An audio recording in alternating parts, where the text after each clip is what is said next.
11 जुलाई 2006 शाम के लगभग 6 बजे का वक्त था।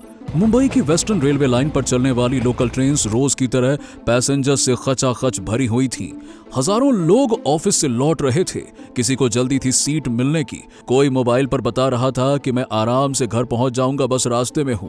कुछ लोग पूरे दिन की थकान के बाद आंखें बंद करके बस घर पहुंचने का इंतजार कर रहे थे। कुल मिलाकर सब कुछ नॉर्मल लग रहा था, लेकिन अगले कुछ ही मिनटों में मुंबई की हिस्ट्री का एक ऐसा टेरर अटैक हुआ जिसने पूरे देश को हिला कर रख दिया। सिर्फ 11 मिनट के अंदर मुंबई की 7 अलग अलग लोकल ट्रेन्स में एक के बाद एक ब्लास्ट हुए, जिनमें 209 लोगों ने अपनी जान गंवा दी। लेकिन सवाल यह है कि सिर्फ 11 मिनट्स के अंदर इतना बड़ा और परफेक्टली कोऑर्डिनेटेड अटैक कैसे प्लान किया गया? आखिरकार कौन थे वो लोग जिन्होंने मुंबई की लाइफलाइन को ही निशाना बना दिया? इस सवाल का जवाब समझने के लिए हमें थोड़ा सा पीछे जाना होगा, उस शाम की तरफ जब मुंबई की लोकल ट्रेन्स अपनी रोज की रफ्तार में चल रही थीं। और इसी भीड़ भरी लोकल ट्रेन्स में कुछ ऐसे लोग भी मौजूद थे जिनके इरादे बाकी के पैसेंजर्स जैसे नहीं थे। उनके हाथ में छोटे बैग्स थे जो देखने में बिल्कुल आम लग रहे थे, लेकिन उन बैग्स के अंदर छुपा था एक खतरनाक प्लान जो कुछ ही मिनटों में मुंबई को हिला देने वाला था। और फिर शाम के 6:24 पर सब कुछ बदल गया। सांता क्रूज के पास पहुंच रही एक लोकल ट्रेन में अचानक से एक भयानक ब्लास्ट हुआ। आवाज इतनी तेज थी कि आसपास के इलाके दहल गए। ट्रेन के एक डिब्बे में जोर का एक्सप्लोजन हुआ और पल भर के अंदर माहौल तबाह हो गया। लोहे के डब्बे मुड़ गए, सीट्स टूटकर बिखर गईं और पैसेंजर्स एक दूसरे के ऊपर गिर पड़े।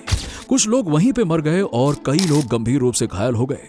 लोग अभी शॉक से बाहर भी नहीं निकले थे कि कुछ ही सेकंड्स के बाद में दूसरा ब्लास्ट बांद्रा और खार रोड के बीच चल रही एक और ट्रेन में हो गया।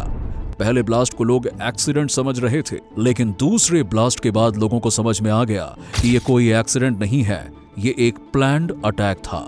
2 ब्लास्ट के बाद भी खौफ का सिलसिला रुका नहीं। सिर्फ 1 मिनट बाद जोगेश्वरी स्टेशन पर रुकने वाली ट्रेन में होता है तीसरा ब्लास्ट।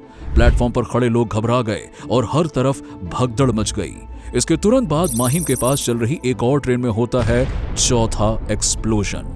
अब पूरी की पूरी वेस्टर्न रेलवे लाइन पर अफरा तफरी मच चुकी थी। स्टेशंस धुएं से भर गए थे। ट्रेन के डिब्बों के अंदर का सीन किसी लड़ाई के मैदान से कम नहीं लग रहा था। हर तरफ चीखें, खून और घायल लोग नजर आ रहे थे। तीसरे ब्लास्ट में 28 लोगों की जान चली गई और चौथे में 43 लोग मारे गए। लेकिन सबसे डरावनी बात यह थी कि यह ब्लास्ट का सिलसिला अभी खत्म नहीं हुआ था।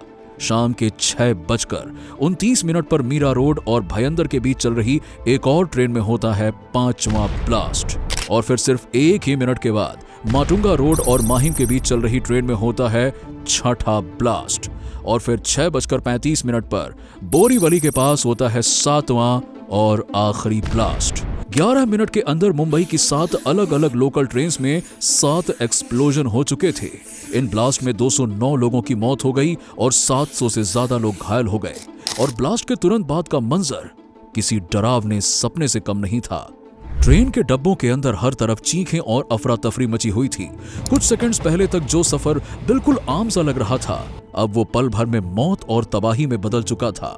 कई लोग जख्मी हालत में मदद के लिए पुकार रहे थे और कई अपने दोस्तों और परिवार वालों को भीड़ में बेचैनी से ढूंढ रहे थे। लेकिन इसी तबाही के बीच एक और तस्वीर सामने आई इंसानियत की। आम लोग बिना किसी डर के घायलों को डब्बे से बाहर निकालने लगे। किसी ने अपनी शर्ट फाड़कर जख्मों पर बांधी तो कोई घायल लोगों को कंधे पर उठाकर स्टेशन के बाहर तक ले जा रहा था। थोड़ी देर में पुलिस, फायर ब्रिगेड और एम्बुलेंस की टीम्स भी मौके पर पहुंच गईं और बचाव का काम तेजी से शुरू हो गया। और इसी के साथ शुरू हुई एक लंबी इन्वेस्टिगेशन जो धीरे धीरे इस भयानक हमले के पीछे छुपी साजिश को सामने लाने वाली थी। जैसे जैसे एजेंसीज ने ब्लास्ट साइट और सबूतों की जांच शुरू की तो एक बात तो यहाँ पे बिल्कुल साफ हो गई कि ये कोई आम हमला नहीं था। और सबसे बड़ा चैलेंज ये था कि ब्लास्ट सिर्फ कुछ ही मिनट्स के अंदर अलग अलग जगहों पर हुआ था। यानी कि इससे ये क्लियर हो गया था कि अटैकर्स ने प्लानिंग तो बहुत ही केयरफुली और सिस्टमैटिक तरीके से की थी। पुलिस ने तुरंत वेस्टर्न रेलवे के पूरे नेटवर्क पर सिक्योरिटी बढ़ा दी। सीसीटीवी फुटेजेस कलेक्ट किए गए, रेलवे स्टाफ और पैसेंजर्स के स्टेटमेंट्स रिकॉर्ड किए गए। इसी के साथ ही फॉरेंसिक एक्सपर्ट्स ने ब्लास्ट साइट से छोटे छोटे मेटल फ्रेगमेंट्स और एक्सप्लोजिव रेसिड्यूज इकट्ठा किए और इन सैंपल्स को लेबोरेटरी में भेजा गया और साइंटिफिक एनालिसिस के बाद कंफर्म हुआ कि जिन डिवाइसेस से ब्लास्ट किया गया था उसमें आरडीएक्स और अमोनियम नाइट्रेट का मिक्सचर यूज किया गया था। अब इन्वेस्टिगेटर्स को यह भी पता चल गया था कि बॉम्ब में टाइमर लगाए गए थे, यानी कि इसका मतलब यह साफ था कि अटैकर्स ने डिवाइसेस रखने के बाद खुद को सेफ डिस्टेंस पर ले जाने का पूरा प्लान बना रखा था। अब मुंबई पुलिस ने कई इलाकों में रेड शुरू कर दी और सस्पिशियस लोगों से पूछताछ भी की। फोन कॉल रिकॉर्ड्स और हवाला ट्रांजैक्शंस को भी इन्वेस्टिगेट किया गया ताकि अटैक के पीछे छुपे नेटवर्क को समझा जा सके। कुल मिलाकर धीरे धीरे इन्वेस्टिगेशन का सर्कल छोटा होने लगा और अथॉरिटीज के सामने अब आ जाते हैं कुछ सस्पेक्ट्स, और यहीं से अटैक के पीछे छुपी साजिश की परतें खुलनी शुरू हुई। इन्वेस्टिगेटर्स को पता लगा कि हमला कोई अचानक से किया गया फैसला नहीं था, इसके पीछे कई सालों की प्लानिंग और धीरे धीरे पैदा हुई नफरत और कट्टर सोच थी। जांच के दौरान एजेंसीज को पता लगा कि इस साजिश की जड़ कुछ साल पहले घटी एक घटना से जुड़ी थी और वो घटना थी गोधरा ट्रेन कांड। 27 फरवरी 2002 को गुजरात के गोधरा रेलवे स्टेशन के पास साबरमती एक्सप्रेस के एक कोच में आग लगा दी गई। इस ट्रेन में अयोध्या से लौट रहे कार सेवक सवार थे और इस भयानक आग में 59 लोगों की जान चली गई थी। इस इंसिडेंट के बाद गुजरात में भयानक दंगे भड़क उठे जिसमें कई लोगों की मौत हो गई। इन घटनाओं ने देश पर गहरा असर छोड़ा और कुछ कट्टर संगठनों के अंदर बदले की सोच पैदा होने लगी।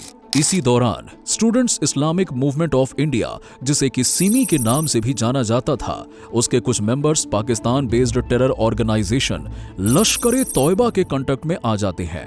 लश्कर-ए-तौयबा पहले भी इंडिया में कई बड़े हमलों में शामिल रह चुका है। अब इन्वेस्टिगेटर्स के मुताबिक इसी नेटवर्क के थ्रू एक नई साजिश की प्लानिंग शुरू हुई। उनका असली मिशन था मुंबई की लाइफलाइन यानी लोकल ट्रेन्स। अब अटैकर्स को अच्छे से पता था कि शाम के समय सबसे ज्यादा भीड़ वाले वक्त में हजारों लोग एक साथ लोकल ट्रेन्स में सफर करते हैं। अगर इसी वक्त हमला किया जाए तो ज्यादा से ज्यादा नुकसान पहुंचाया जा सकता है और पूरे शहर में डर का माहौल पैदा हो सकता है।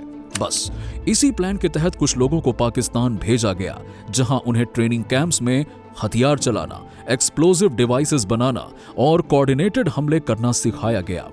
ट्रेनिंग के तुरंत बाद इन लोगों को इंडिया वापस भेज दिया गया ताकि यहां एक नेटवर्क तैयार किया जा सके और अटैक की प्लानिंग यानी कि फाइनल प्लानिंग की जा सके।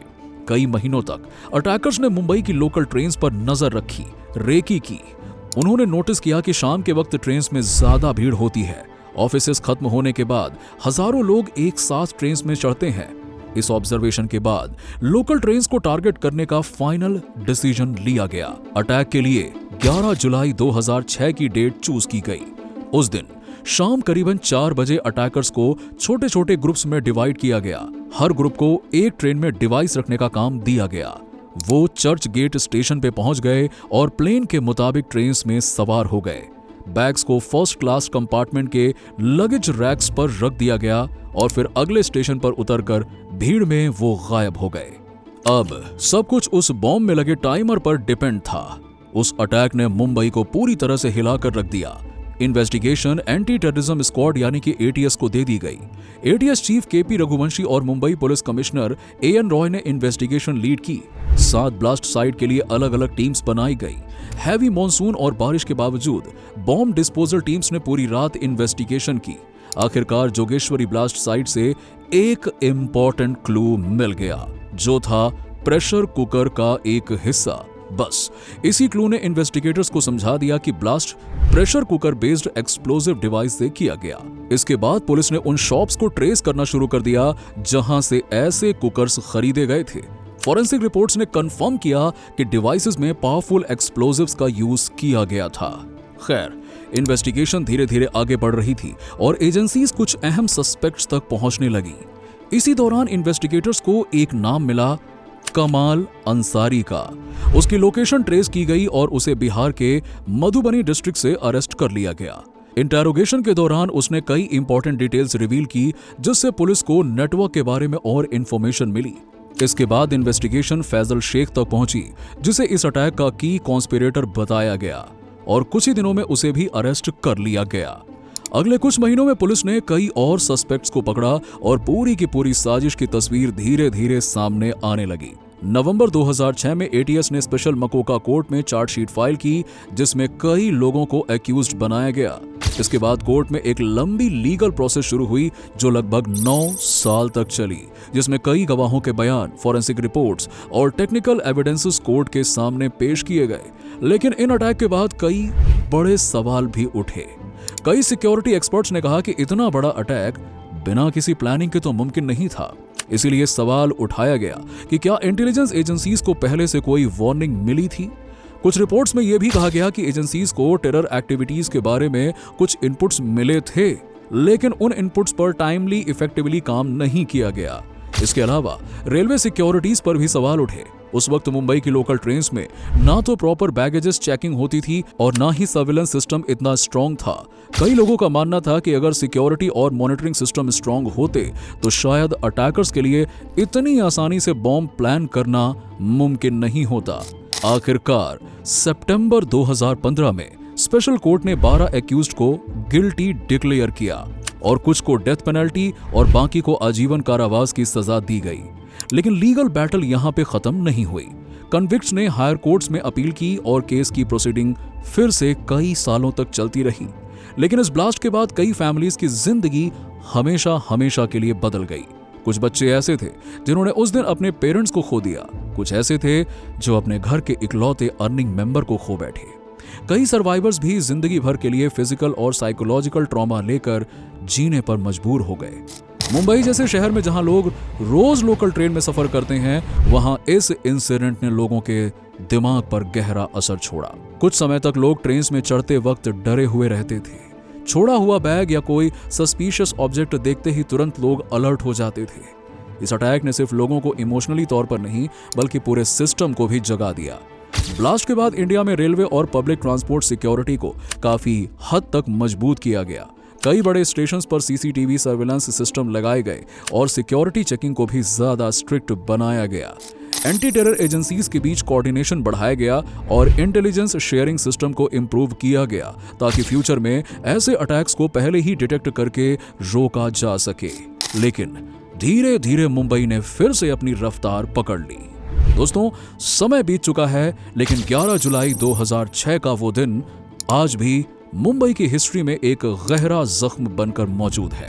सिर्फ 11 मिनट्स में हुए इन 7 ब्लास्ट ने 209 जिंदगियां छीन ली और हजारों परिवारों को हमेशा हमेशा के लिए बदल दिया। आज भी जब मुंबई की लोकल ट्रेन शाम के वक्त भीड़ से भर जाती है, तब कई लोगों को 2006 के वो ब्लास्ट याद आ जाते हैं।